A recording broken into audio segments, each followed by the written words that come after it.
오늘은 25주일을 교독하겠습니다. 65문 오직 믿음으로만 그리스도와 그분의 모든 언덕에 참여할 수 있다면 이 믿음은 어디에서 옵니까? 성령에게서 옵니다. 그분은 복음 설교로 우리 마음에 믿음을 일으키시며 성례의 시행으로 믿음을 강화시키십니다. 66문 성례란 무엇입니까? 성례란 거룩하고 눈에 보이는 표와 인입니다. 성례는 하나님께서 제정하신 것으로 하나님은 성례를 사용하셔서 우리에게 복음의 약속을 더욱 충만하게 선포하시고, 그리고 이 약속은 하나님께서 십자가에서 성취하신 그리스도의 단번의 희생 제사 때문에 우리에게 죄 용서와 영원한 생명을 은혜롭게 주시겠다는 약속입니다.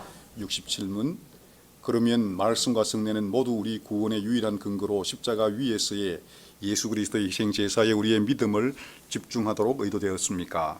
참으로 그렇습니다. 성령님께서는 우리의 온전한 구원이 우리를 위한 그리스도의 십자가의 단번의 희생 제사에 달려 있다는 사실을 복음으로 우리에게 가르치시고 성례로 확신시켜 주십니다.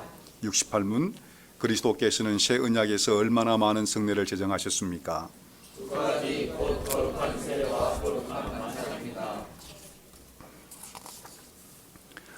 사랑하는 주 예수 그리스도 안에 있는 형제자매 여러분, 모든 길은 로마로 통한다 하는 말을 들어보셨을 것입니다. 로마 제국 시절에 이 말은 역사적으로 사실이었습니다. 지중해 지역을 관통하는 수많은 도로가 있지만은 모든 도로 표지에는 바로 수도 로마에 따라서 맞추어져 있었습니다. 로마 전역의 간판은 어디로 가든지 바로 두 방향 중에 한 방향으로 지시하고 있었습니다. 로마로 가까이 가든 아니면 로마에서 멀어지든 둘 중에 하나였습니다. 로마가 핵심이었습니다. 요즘 말로 말하면 허브였습니다. 여러분, 우리 기독교 신앙에도 허브가 있습니다. 우리는 사도신경을 15주에 걸쳐서 아주 여러 분야에 걸쳐서 다루어왔습니다. 창조주 하나님을 우리가 고백하면서 창조와 섭리에 대해서 배웠습니다. 그리고 사람의 아름다운 창조, 이 창조를 통해서 우리가 어떻게 죄의 나락으로 떨어졌는지, 그로 인해서 사단과 동일한 심판을 어떻게 맞이하게 되었는지, 또 교회가 무엇인지, 또 성령의 사역, 계속적으로 우리는 사도신경 안에 있는 많은 교리를 다루었습니다. 해마다 이렇게 이 교리를 다루는 것은 우리가 일주일에서 고백하는 것처럼 우리가 구원의 즐거움 속에 살다가 죽기 위해서 반드시 알아야 할 교리가 바로 이 사도신경 안에 다 요약되어 있기 때문입니다. 여러분, 이 모든 가르침을 하나로 통합시키는 주제는 없겠습니까? 마치 모든 길이 로마로 가듯이 모든 교리, 모든 주제가 어디로 쏠리며 어디에 초점이 맞추어져 있습니까? 히브리서 기자는 우리에게 우리가 믿는 도리의 사도이시며 대제사장이신 예수를 깊이 생각하라는 말씀을 통해서 모든 교리가 예수 그리스도에게로 향한다는 사실을 들려줍니다. 우리는 여러분 동일하게 우리가 저지난주에 배운 문답에서 성령께서 우리의 온전한 구원이 우리를 위한 모든 것이 그리스도에게 달려있다는 사실을 우리에게 말해 주었습니다. 오늘 67문답에도 동일하게 우리에게 말합니다. 성령께서 우리의 온전한 구원이 우리를 위한 그리스도의 단번의 십자가의 희생 제사에 달려있다는 사실을 복음으로 우리에게 가르치고 성례로 확신시켜 준다고 말입니다. 그리스도가 중심입니다. 그리스도가 허브입니다. 모든 길은 그리스도에게로 통합니다. 저는 오늘 오후에 여러분들에게 모든 길은 그리스도에게로 통한다는 제목으로 하나님의 말씀을 설교하고자 합니다. 첫 번째, 말씀으로 모든 길이 그리스도에게로 향하고 있음을 보여줍니다. 두 번째로, 성례를 통해서 우리의 눈으로, 우리의 오관을 통해서 확인할 수 있는 증거로 그리스도를 우리에게 인도합니다. 먼저 여러분, 25주일은 실제적으로 23주일에 여러분 연속해서 나와야 될 연속 논리적으로 연결되어 있습니다. 오직 믿음으로만 그리스도와 그분의 모든 은덕에 참여할 수 있다면 이 믿음은 어디에서 나옵니까? 여러분 23주일 여러분들이 기억하시겠지만은 23주일에 보면 이 사실을 우리에게 구체적으로 이 모든 것을 믿는 것은 지금 무슨 도움을 줍니까와 직결되어 있습니다. 우리 교리문답은 왜 25주일을 23주일에서 이야기했던 믿음에 대해서 다시 끄집어내어서 우리에게 이 사실을 회상시킵니까? 이 사실은 여러분 이 믿음이 우리에게 사활이 걸려있는 중요한 방편이 되기 때문입니다. 이 질문에 대한 대답, 만일 믿음이 실제로 생사가 걸린 문제라면 우리가 이 믿음을 어디에서 얻을 수 있는지에 대한 이 문제가 우리에게 정말 중요하다면 우리는 여기에 대한 분명한 대답을 얻어야 합니다. 믿음은 유전적으로 부모에게서 물려받을 수 있는 인자가 아닙니다. 부모가 어떤 사람인지에 의해서 여러분 자녀가 믿음이 있고 믿음이 없고 결정이 되지 않는다는 뜻입니다. 아무리 경건한 부모라도 그 자식이 하나님을 배도할 수 있는 반역자가 될 수 있는 것도 사실입니다. 심지어 믿음이 환경적인 요인에 의해서도 결정되지 않는다는 것도 우리가 기억해야 합니다. 기독교적인 문화의 안에서 자랐다고 하더라도 이런 모든 시스템이 교육적인 체계가 기독교적인 미션 스쿨에 의해서 우리가 교육을 받았다고 하더라도 그것이 우리에게 믿음을 일으키지는 않습니다. 성경은 믿음이 어떤 식으로 일으키는지에 대해서 우리에게 명쾌하게 말합니다. 그 중에 하나는 바로 이 믿음은 항상 우리가 적절한 식단, 우리가 적절한 음식을 먹어야 우리에게 주어지는 한 결과로 성경은 말하고 있습니다. 다르게 말하면 하나님의 순수한 말씀을, 영적인 양식을 꾸준히 섭취할 때에 생기는 결과가 바로 믿음이라고 말하고 있습니다. 성례를 통해서 정기적으로 영양가 많은 음식을 우리가 공급받을 때에 생기는 결과로 이야기합니다. 그 이유는 설교와 그리고 성례는 성령 하나님께서 우리 안에 믿음을 일으키시는 방편이기 때문입니다. 성령께서 복음 설교를 통해서 우리 안에 믿음을 일으키시고 성례 거룩한 세례와 만찬을 통해서 우리에게 믿음을 강화시키십니다. 복음이 무엇입니까, 여러분? 성경은 복음이라는 말을 많이 사용하지만은 우리가 그 정의가 무엇인지에 대해서는 실제적으로 몇 마디 아니면 몇 장 아니면 몇 권의 책을 동원한다 하더라도 다 정의할 수 없을 정도로 방대한 분량임에 분명합니다. 바울은 고린도 교회에 보내는 편지에서 자신이 고린도 교회에 전달했던 설교를 말할 때에 바로 여기에 대해서 굉장히 중요한 단서를 줍니다. 사도 바울은 자신의 설교를 한마디로 말해서 십자가의 도라고 했습니다. 이 도는 메시지를 의미합니다. 바로 설교, 십자가의 메시지라고 자기의 설교를 요약했습니다. 또 다른 곳에서는 십자가의 말씀을 전달했다고 말하고 있습니다. 그 이유는 만일 하나님의 말씀이 무엇에 대한 것인가라고 우리가 정의를 내린다면 한마디로 말해서 십자가에 대한 것이라고 이야기를 할 수밖에 없기 때문입니다. 여러분, 우리가 매주마다 그리고 우리가 집에서 경건의 시간을 가질 때마다 교리 문답반에 모일 때마다 복음은 바로 기쁜 소식은 항상 그리스도의 삶과 죽음이 초점이 되어야 된다는 사실을 우리에게 알려줍니다. 십자가에 그리스도의 사역이 초점이 되지 않는다면 우리가 어떤 설교를 듣든 어떤 말씀을 들었다 하더라도 그 말씀은 우리의 기쁜 소식이 될 수 없습니다. 하나님께서 그리스도를 통해서 계획하신 구원과 또 그 구원의 준비는 성경의 전체의 주제이자 핵심입니다. 여러분들은 창세기 3장 15절에 있는 원복음을 아실 것입니다.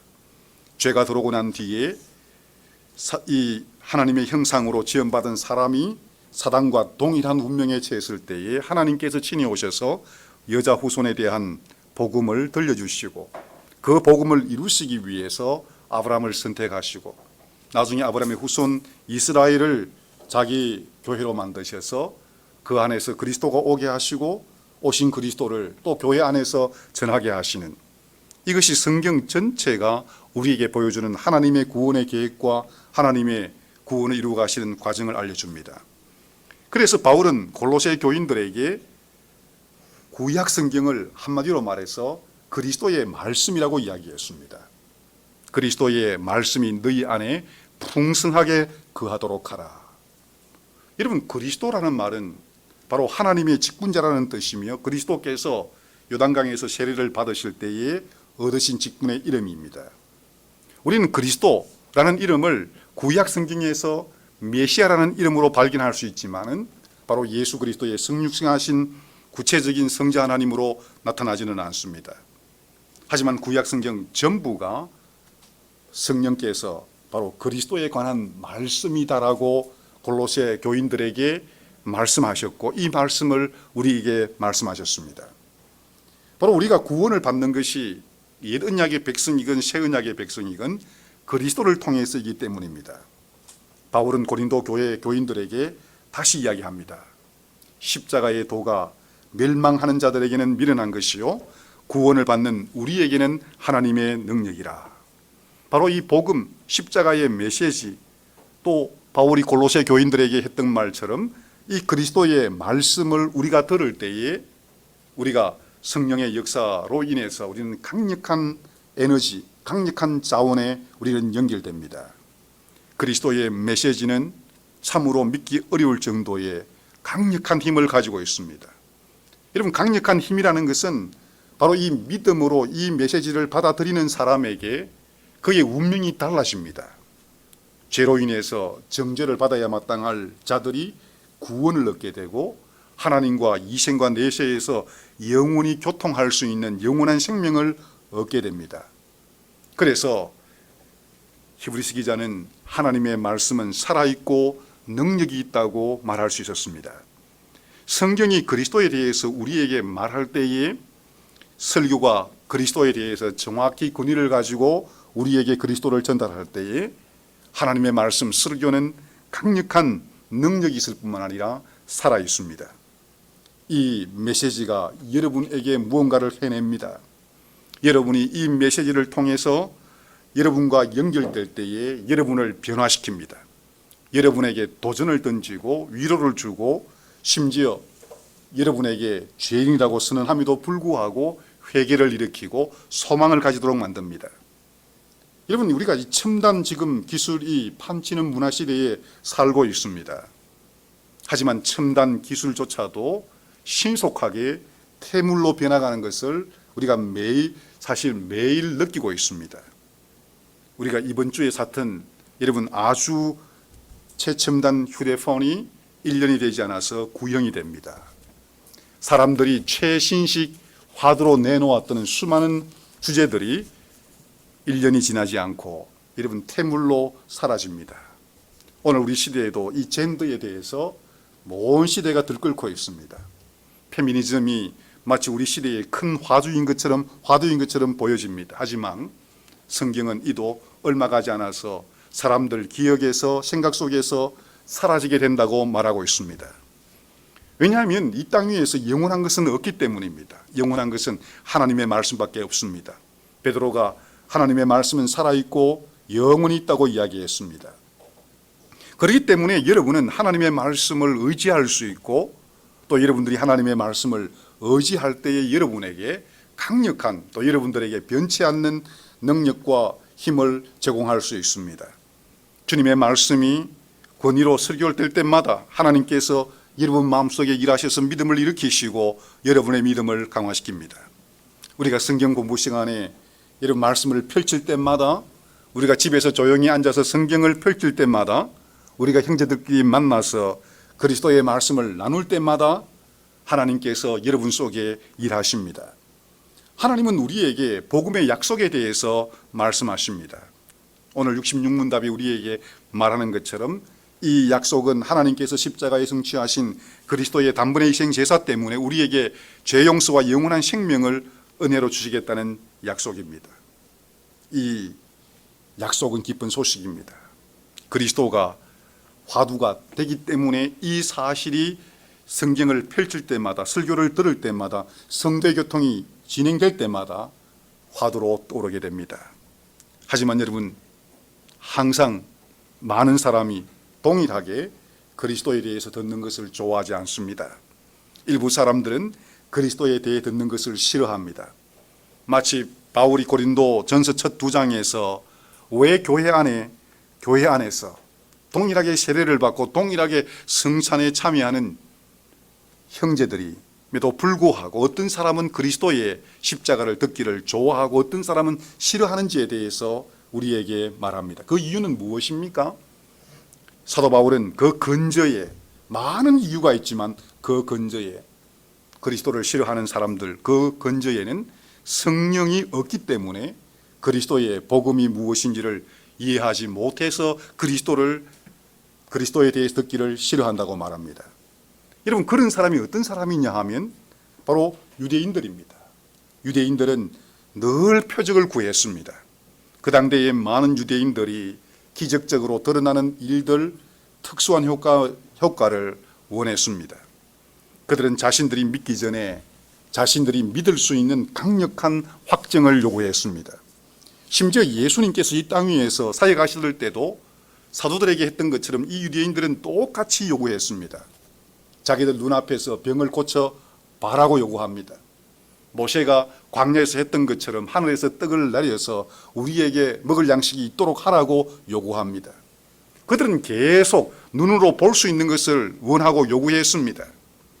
하지만 하나님께서 너희들이 표징을 구하자마자 실제적으로 너희들이 그 표징을 얻는다 하더라도 결코 만족하지 못할 것이라고 말씀하십니다. 여러분, 예수님께서 기적을 적게 행하셨기 때문에 유대인들이 믿지 않았습니까? 예수님께서 병자를 적게 고쳤고 오병이어의 기적이 한 번밖에 없었고 그 이후에 귀신 들린 자를 한 번도 고치지 못하셨고 그들이 보지 못했기 때문에 예수님을 믿지 않았습니까? 그들은 여러분 표징을 구하고 표징을 얻어도 그들은 계속적으로 다른 표징을 요구합니다. 이것으로 우리는 충분하지 못하니까 좀 더 구체적으로 내가 좀 더 믿을 수 있는 방식으로 이런저런 표징을 달라고 예수님께 요구했습니다. 유대인들은 예수 그리스도의 인격에서 가장 큰 표징을 받아들이기를 거부했습니다. 여러분, 그리스도가 어떤 분이었습니까? 그분은 하나님의 아들이었습니다. 그분은 여자에게서 태어나시고 그리고 고난 받으시고 십자가에 못 박히시고 그분은 죽으신 분이십니다. 육신이 되신 말씀이 그들을 충분하게 설득하지 못한다면 아무것도 그들을 설득할 수 없다는 것을 분명하게 말씀하시고 또 사도들도 동일하게 말했습니다. 유대인들은 기적을, 표적을 구했습니다. 반면에 헬라인들은 지혜를 구했습니다.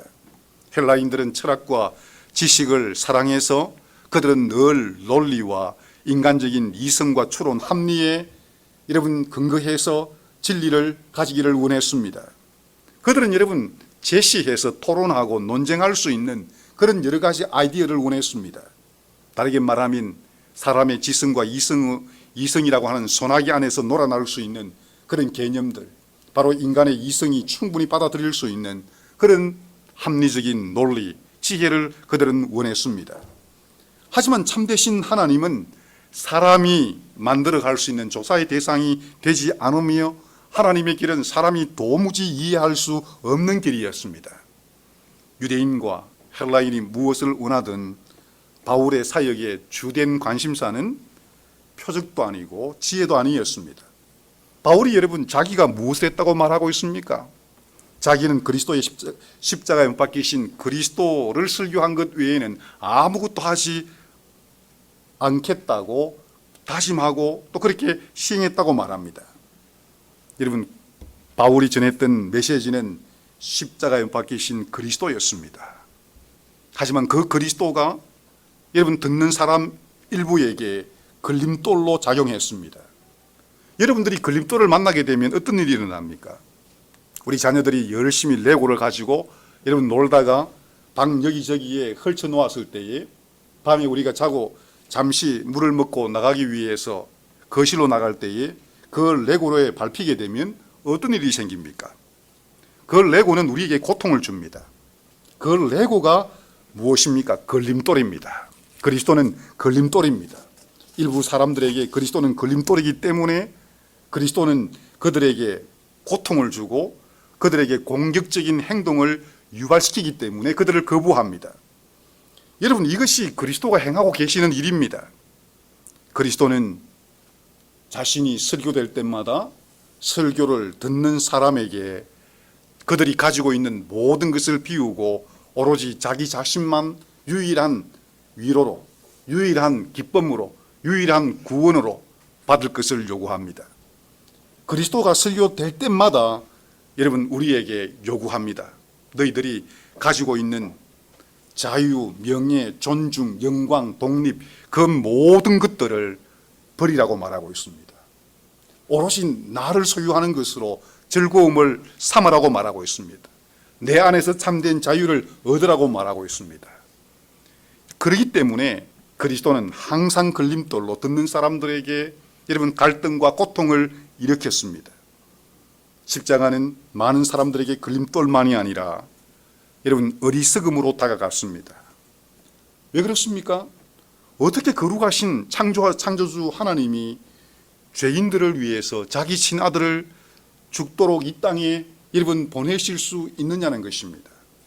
지혜가 있는 헬라인들에게는 도무지 불가능한 일입니다. 여러분, 원수를 위해서 자기 친아들을 내어준다는 것은 사람의 이성과 지혜로서는 도무지 납득이 되지 않기 때문입니다. 여러분들이 여러분들을 공격하고 미워하는 사람을 여러분들이 사랑해 본 적이 있다면 하나님께서 여러분을 위해서 그리스도를 보내신 일이 어떤 일인지 우리는 손톱만큼이라도 조금 이해가 가능하게 됩니다. 그리스도의 십자가가 전달될 때마다 여러분 세상의 지혜로운 자들에게는 그 십자가의 도는 한마디로 어리석음이었습니다.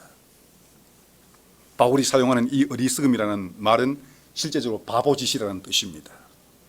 하나님께서 죄인들을 위해서 자기 아들을 버리신 것은 사람의 지성과 이성의 관점에서 바보짓입니다.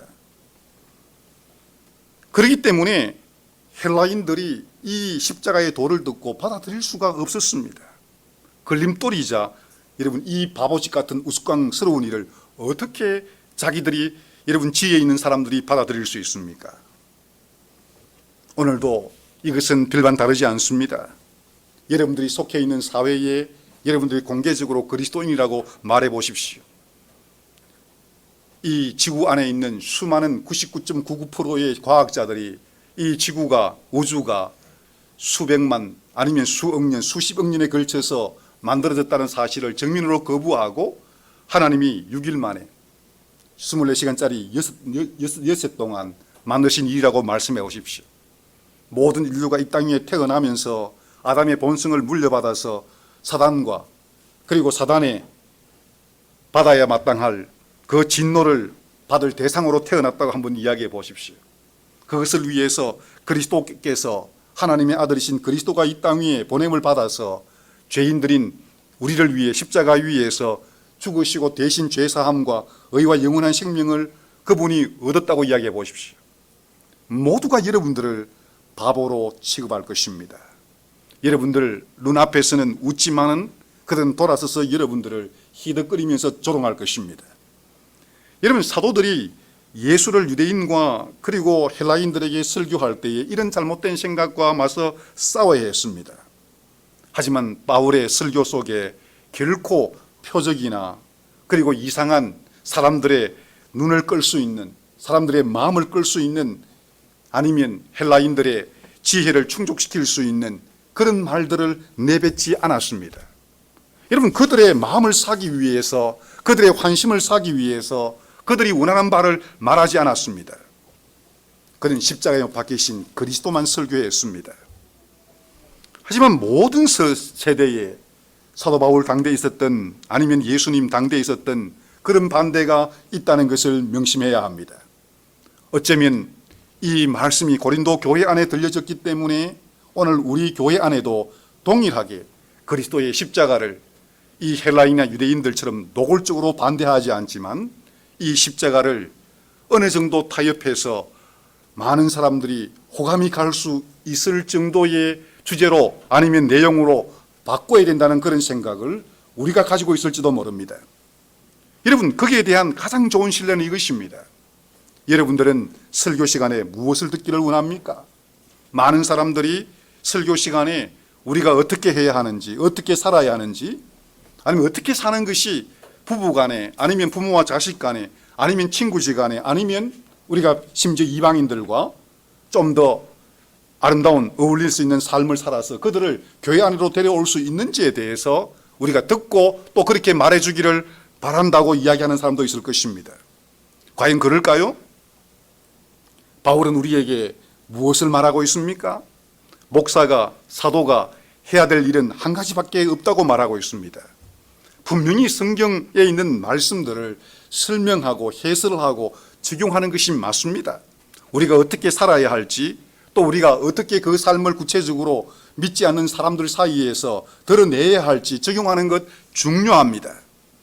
하지만 하나님의 백성들이 교회에 와서 주일 2번 예배를 드리고 집으로 떠나기 전에 그들이 가지고 있어야 될 것이 무엇입니까? 그들이 마음에 담아 놓아야 할, 절대적으로 매주마다 주일 2번 다 설교 시간에 담아 놓아야 될 주제가 있다면 무엇입니까? 만일 오전 설교와 오후 설교 동안 주 내용이 우리 자신에 대한 것이라면 실제적으로 우리가 거룩한 삶을 어떻게 살고 어떻게 선행을 해야 하고 어떻게 구체적으로 기도해야 하는 데에 모든 설교에 초점이 맞춰져 있다면, 언약의 약속은 조금밖에 이야기되지 않고 요구가 대부분이라면 그 메시지는 사도 바울이 말하는 십자가에 못 박힌 그리스도를 전하는 메시지가 아니었다는 것을 기억해야 합니다. 바울은 그리스도, 십자가에 못 박힌 그리스도 외에는 알지 않기로 작정했노라고 말하고 있습니다. 모든 설교에 적용이 있어야 되는 것도 분명하고, 거룩한 삶을 추구해야 되는 것도 분명하고, 여러분 우리가 어떻게 살아야 되는지에 대한 분명한 적용점을 가져야 합니다. 하지만 우리가 듣지 않았으면 안 되는 있다면 하나님의 은혜를 통해서 그리스도 안에서 죄 용서와 영원한 생명을 그리스도의 단번의 희생 제사 때문에 우리에게 주셨다는 이 영광스러운 복음을 우리가 마음에 새기고 집으로 돌아가도록 만들어야 합니다. 그리스도의 십자가의 희생 제사가 우리의 모든 삶의 여러분 출발점이며 모든 문화 명령의 출발점이라는 것을 기억해야 합니다. 우리는 문화 명령을 위해서 이 땅에 부름을 받은 것이 아닙니다. 분명히 문화 명령을 이행해야 합니다. 하지만 죄로 인해서 하나님이 보내신 여자 후손이 행하신 그 일에 근거를 둔, 그 위에 기초를 둔 문화 명령이 아니라면 그것은 가인 후손들이 쌓아 올린 문화와 별반 다를 것이 없게 됩니다. 우리의 믿음은 오직 그리스도가 중심이 된 말씀을 통해서만 활력을 얻습니다. 우리의 삶은 은혜의 복음을 알고 사랑하는 일을 통해서만 활력을 얻게 됩니다. 그래서 바울은 고린도 교인들에게, 유대인들이 표적을 구하고 헬라인들이 지혜를 구하는 그 청중들에게 나는 예수 그리스도와 십자가에 못 박힌 예수 외에는 아무것도 알지 아니하기로 작정하였다고 말하고 있습니다. 사랑하는 여러분들이요, 십자가에 못 박힌 그리스도를 전한다는 말은 자구적으로 십자가에 못 박히신 그리스도를 설교 시간에 깨꼬리처럼 반복해서 되뇌인다고 해서 되는 것이 아닙니다. 그리스도는 하나님이 보내신 직분자이기 때문에 그분이 어떤 목적을 띠고 이 땅에 오셨는지, 그리고 왜 하나님이 그에게 이런 사명을 그에게 주셨는지를 우리는 알기 위해서 항상 창세기 1장, 2장, 3장으로 올라가야 합니다. 그리고 하나님께서 이 모든 일들을 그리스도를 통해서 어떻게 성취하셨는지 그분의 인격과 사역을 우리는 들어야 합니다. 그분이 그 일을 통해서 구체적으로 죄 용서가 어떻게 얻어졌고 어떻게 우리에게 적용되는지, 성령 하나님께서 어떻게 이것을 우리 것으로 만드시는지를 우리는 들어야 합니다. 복음은 우리의 일이 아닙니다. 복음은 우리가 만들어낸 일이 아니라 삼위 하나님이 죄인인 여러분과 저를 위해서 행하신 일이며 행하고 계시는 일이며 앞으로 행하실 일이 복음입니다. 여러분이 설교를 경청할 때에, 그리고 개인의 경건의 시간을 가질 때에 이런 모든 길이 그리스도에게로 연결된다는 사실을 항상 숙지해야 합니다.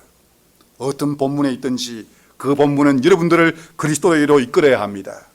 그러지 못하면 여러분들은 죄 용서와 영원한 생명을 은혜로 베푸시는 주님의 은혜를 경험할 수 없습니다.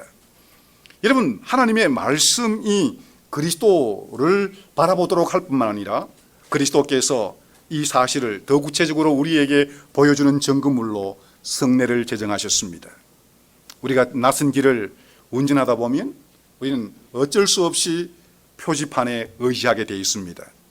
그 표지판은 항상 우리에게 우리가 어느 쪽으로 나아갈 수 있는지, 아니면 어느 시점에 우리가 쉬어서 또 이 음식물을 먹고 보충할 수 있는지, 그런 것들을 구체적으로는 아니지만은 어떤 작은 표지를 통해서 우리에게 알려줍니다. 우리가 만일 여러분 그 표지를 예주시하지 못하면 특히 우리 자녀들이 군것질하고 싶을 때에 때를 놓치게 됩니다. 우리가 출구를 빠져나가 목적지로 갈 수 없게 됩니다. 여러분, 성례가 바로 이 표지 역할을 합니다. 성례는 한마디로 말해서 간판입니다. 표징입니다. 봉조리문답은 바로 이 성례를 간판이라는 단어를 사용해서 세례와 성찬을 설명합니다. 우리 여러분 벨직 신앙고백서 33항도 동일합니다. 성례를 내적이고 보이지 않는 것에 대한 가시적인 표와 인이라고 부르고 있습니다. 우리 자녀들이 배가 고플 때에 길을 지나가다가 여러분 LO가 있으면 굉장히 좋아합니다. LO가 뭡니까? 롯데리아입니다. M이 뭡니까? 맥도날드입니다. 여러분, 그 작은 글자 한 단어만 봐도, 그 작은 로고만 봐도 그 뒤에 무엇이 있는지를 금방 연상해서 자기의 기대를 충족시킬 수 있다고 생각하기 때문입니다. 오늘 우리 교리문답이 이 사실을 이렇게 말하고 있습니다. 성례는 하나님이 제정하신 것으로 하나님은 성례를 사용하셔서 우리에게 복음의 약속을 더욱 충만하게 선포하고 인치십니다라고 말입니다. 세례와 성찬은 그리스도에 대한 것입니다. 하나님의 말씀, 바로 또 그 말씀을 설교하는 여러분, 이 복음 설교가 아주 분명하다고 하더라도 우리가 쉽게 주님이 우리를 위해 행하신 이 영광스러운 복음의 내용을 놓치기 때문에 주님은 그 영광스러운 복음의 메시지를 놓치지 않도록 하기 위해서 심지어 우리의 오간, 눈으로 보고 입으로 맛보고 코로 냄새를 맡고 손으로 쥘 수 있는 가시적인 표를 우리에게 허락하셨습니다. 성례들은 우리가 그리스도의 말씀에서 여러분 읽은 바, 그리고 설교를 통해서 우리가 듣는 이 복음의 내용을 아주 분명하게 하시고 강화시키시고 다지십니다. 성례들은 하나님의 은혜를 우리의 눈으로 아주 분명하게 여러분 제시합니다. 여러분들은 이제 7월 7일 날 성찬식이 거행될 때에 여러분들이 어떤 성례의 표를 여러분 받게 됩니까? 여기 앉아있는 우리 자녀들도 우리의 아버지 어머니가 이 성례에 바로 이 표를 받기 위해서 앞으로 나아간다는 것을 잘 알고 있습니다. 식탁에 앉을 때에 여러분 떡과 포도주를 우리 아버지 어머니가 받아서 먹고 마신다는 것을 잘 알고 있습니다. 그 표, 바로 떡과 포도주가 표입니다. 떡이 떼어지고 포도주가 부어질 때에 그리스도께서 우리를 위해서, 우리의 죄 사함을 위해서 그분이 살이 찢어지고 여러분 그분의 몸에서 피가 쏟아졌다는 것을 여러분 상기시키도록 만듭니다. 바로 우리가 받는 그 떡과 우리가 받는 그 잔이 그리스도께서 우리를 위해서 어떤 식으로 자기의 몸을 희생하시고 어떤 식으로 자기의 피를 쏟으셨는지 우리에게 상기하도록 만듭니다. 예수님께서 여러분과 제가 얼마나 영적인 건망증이 심한지를 잘 알고 계셨습니다. 우리는 여러분 중요한 것은 쉽게 잊어버립니다. 하지만 중요하지 않는 것은 오랫동안 간직합니다. 여러분 10년 전, 20년 전에 누군가가 나에게 조금 섭섭한 소리 한 것을 20년, 30년이 지나도 내 마음에 담고 있습니다. 하지만 우리가 정말 정작 우리에게 필요한 하나님께서 죄의 나락으로 떨어진 나를 위해서 독생자 예수 그리스도를 보내어서 십자가 위에 행하신 일은 우리는 항상 잊어버립니다. 나에게 유리하고 당장 눈에 여러분 나에게 뭔가 충족시킬 수 있는 것에 우리의 관심을 가지고 영적인 일에 쉽게 등한시하는 이런 성향과 풍토를 주님이 아시고 성례를 제정하셨습니다. 세례를 통해서, 성찬을 통해서 주님은 복음의 핵심을 우리에게 곧바로 들이내미십니다. 당신이 십자가 위에서 성취한 바가 무엇인지를 이 작은 표인 떡과 포도주를 통해서 우리 앞에 제시하십니다. 바로 물리적인 증거로 말입니다. 그것을 보여주시면서 여러분과 저에게 내가 너를 위해서 내 몸이 부서졌고 내 피가 쏟아졌다고 주님께서 말씀하십니다. 사랑하는 형제 자매들이여, 나는 이를 볼 수 있고 분명히 이를 또 만질 수 있습니다. 그래서 여러분, 주님께서 사도를 통해서 우리에게 너희가 이 떡을 먹으며 이 잔을 마실 때마다 내가 너희들을 위해서 행한 내 죽음을 기억하라고 주님께서 말씀하셨습니다. 성찬은 그리스도에 대한 가시적인 선포입니다. 성찬은 여러분, 작지만 그 떡과 포도주는 2000년 전에 십자가 위에서 여러분의 죄를 위해서 그리스도께서 행하신 여러분 증거물입니다. 가시적인 표식입니다. 성찬만 그런 것이 아니라 세례도 마찬가지입니다. 여러분, 세례 시에 주님께서 어떤 표를 사용하십니까? 어린 자녀에게, 유아에게 세례를 줄 때에 여러분, 주님이 사용하시는 표징이 무엇입니까? 물입니다. 물로서 간단하게 이 말을 적시는 행위입니다. 이것이 세례입니다. 여러분, 물 그 자체가 무언가 능력을 가지고 있지 않습니다. 물을 뿌렸다고 해서 그 자녀가 구원받는 것이 아닙니다. 로마 교회가 이야기하는 것처럼 물을 뿌렸기 때문에 원죄가 씻겨진 것이 아닙니다. 그 물은 우리에게 복음의 약속을 우리에게 눈으로 보여줍니다. 여러분, 그 물은 우리의 죄가 씻겨지기 위해서 하나님 아버지께서 자기 아들 독생자를 보내셔서 십자가 위에서 피를 흘리게 하셨다는 사실을 우리에게 상기시킵니다. 그리스도와 그리스도의 사역 때문에 우리가 우리의 죄가 씻김을 받고 하나님의 자녀가 되었습니다. 형제 자매들이요, 여러분들이 쉽게 나는 하나님의 자녀입니다, 하나님의 백성입니다라는 이 말이 가지고 있는 이 의미의 풍성함이 얼마나 큰지 여러분은 아십니까? 성경은 우리에게 하나님의 말씀을 통해서 가르침을 받고 살아가는 일이 얼마나 중요한지에 대해서 우리에게 말씀합니다.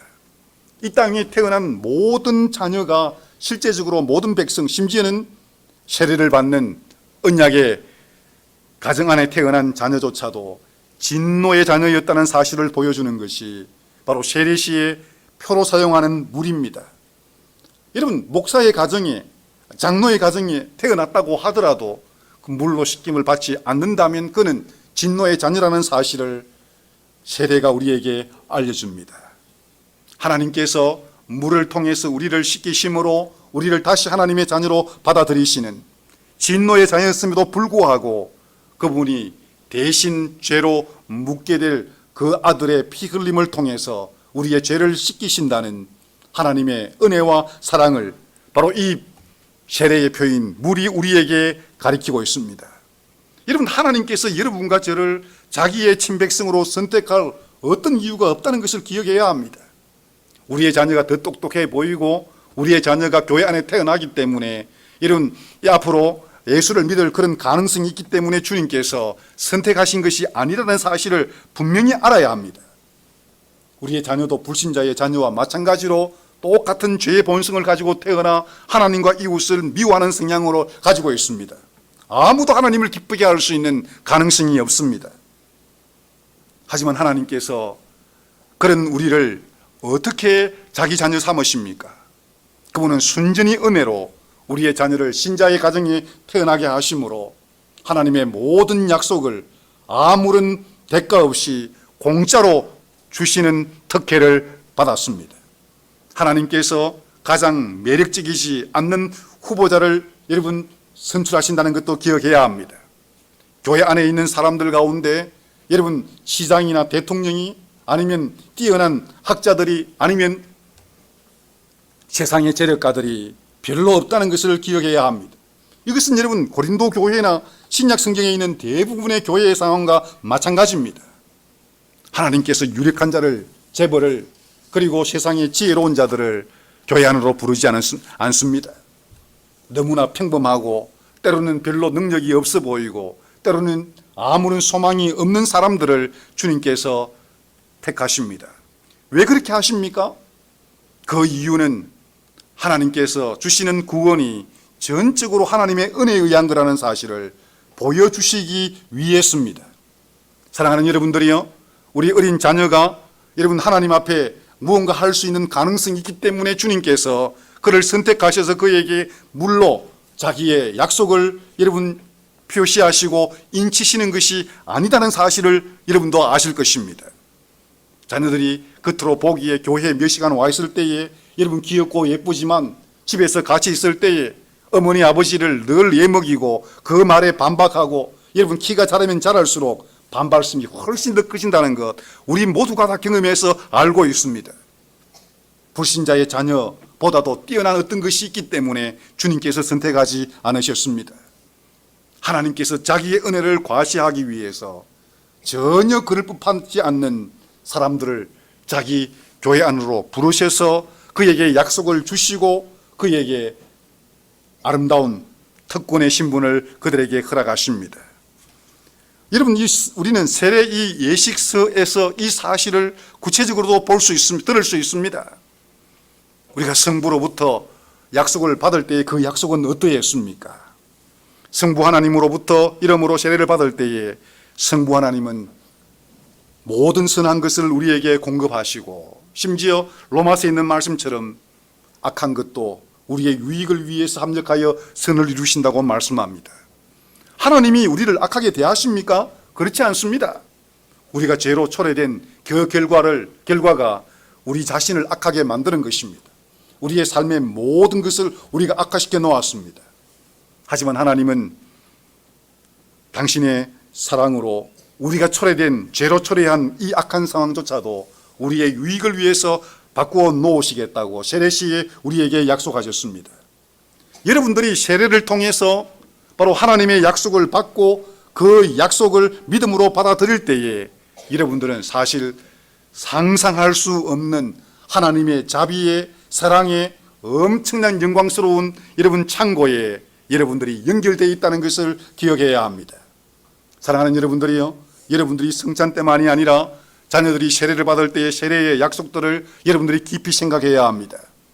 물을 잘 보라는 뜻이 아닙니다. 그 물이 담고 있는 복음의 약속을 여러분들이 기억하라는 말씀입니다.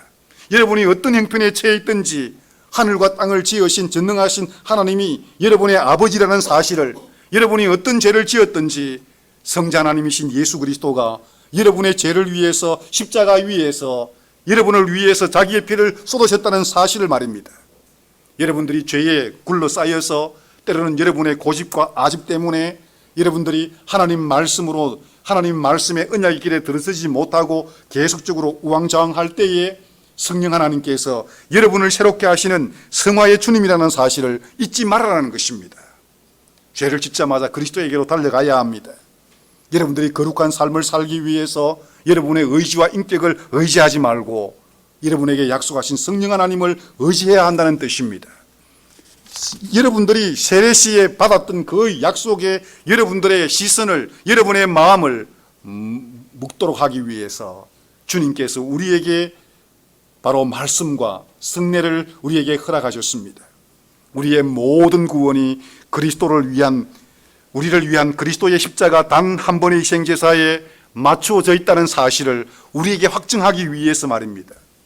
바울은 고린도에서 여러분 헬라인들과 이 지성게임, 머리게임을 하기를 원치 않았습니다. 유대인들과 표적 다툼을 하기를 원치 않았습니다. 분명히 성령님의 능력으로 바울의 손을 통해서 많은 표적이, 많은 기적이 일어났었습니다. 가말리엘 문화에서 바울이 엄청난 지식을 습득했습니다. 하지만 바울은 그런 것들을 자신의 배설물로 여겼다고 했습니다. 십자가에 박히신 그리스도 외에는 그의 설교에 초점이 되지 않도록 하기 위해서 날마다 두려웠다고 말하고 있습니다. 무서웠다고 말하고 있습니다. 쉽게 설교자가 청중에 따라서 자신의 지식을 자랑하고자 하는 그런 유혹을 받습니다. 무언가 여러분 종교적인 행위를 통해서 우리의 삶의 형편이 나아질 수 있는 것처럼 그렇게 말하고자 하는 유혹이 설교자에게 있습니다. 하지만 설교자는 그리스도와 그의 사도들의 뒤를 따라서 예수 그리스도와 십자가에 못 박히신 그리스도 외에는 알지 않기로 작정해야 합니다. 모든 성경이 그리스도를 통해서 여러분 이어지도록 만들어야 합니다. 여러분들을 그리스도를 만나도록 만들어야 합니다. 설교만이 아니라 세례와 우리에게 주신 성례조차도 그리스도를 떠나서는 아무것도 아니라는 사실을 자신만이 아니라 회중들에게 알 수 있도록 설교하고 가르쳐야 합니다. 사랑하는 여러분들이요, 여러분들은 복음 설교를 통해서 유아 세례 예식을 통해서 성례 예식을 통해서 그리스도와 점점 더 가까워지고 있습니까? 여러분 예수 그리스도 안에서 여러분의 참된 위로와 기쁨과 그리고 여러분의 구원과 안전이 그리스도 안에 있다는 사실이 점점 더 분명하게 인식이 되고 확신이 서고 있습니까? 아니면 성경을 봄에도 불구하고 그리스도가 어디 있는지에 대해서 계속적으로 우왕좌왕하고 있습니까? 사랑하는 여러분들이요, 우리가 구원받은 삶에 합당하게 처신하기 위해서는 우리의 요구보다도 하나님이 우리를 위해 행하신 이 영광스러운 복음의 약속이 분명하게 설교되고 여러분들은 그 복음을 분명하게 이해해야 합니다.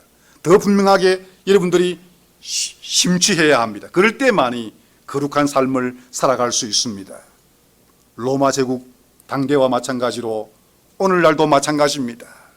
성경을 펼칠 때마다 설교가 전달될 때마다 그리스도가 정해놓으신 이 성례인 세례예식과 성찬식이 거행될 때마다 여러분들을 그리스도에게로 인도해야 합니다.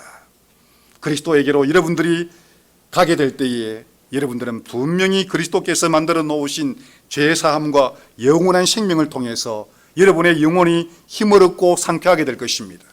이 세상이 여러분들에게 어떻게 힘든 일을 하며 심지어 가장 가까운 이웃조차도 여러분들을 힘들게 하는 이 파산된 세상 속에서 그리스도를 통해서 여러분들은 활력을 얻게 될 것이고 참된 상쾌함을 얻어서 하나님 말씀에 순종하는 삶을 시작할 수 있게 될 것입니다. 이 은혜가 7월 7일 성찬상에 여러분을 초대하신 주님 앞에 나아갈 때까지 계속되기를 빕니다. 아멘.